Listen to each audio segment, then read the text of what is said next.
you know.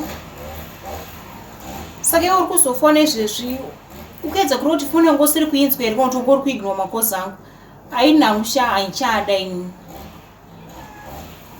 haichada because uri kutoignore makosi angu hazvisi kuti kuti pane zvongochiita or something handichada chete. Of course ndinokusiya, why not?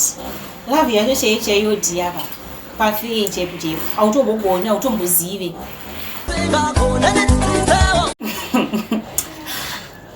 Yes. What about out okay? Ngatimboti uri out zvayo ausotombonendesa even out.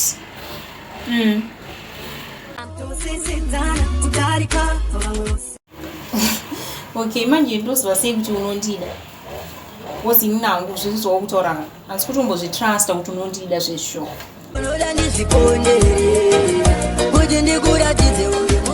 Okay then I don't know, maybe kana takutodanana zviri secretly because handitomboda kuti vanhu vazvizive manje.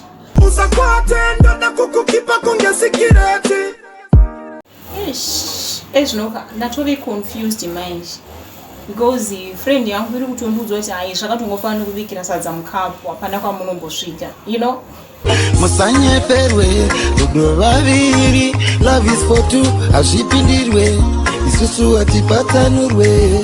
But listen ka, I don't know, handisi wangu tichazvigamuchira sei. I'm so sorry to tell you this.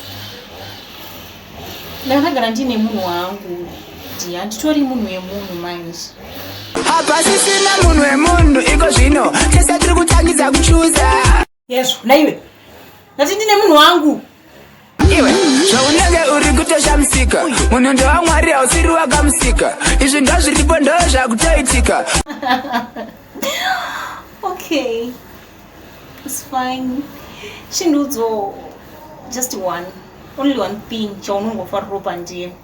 Uneka softas kandoda vanozvifarira iswa ndobva kasoftas kapi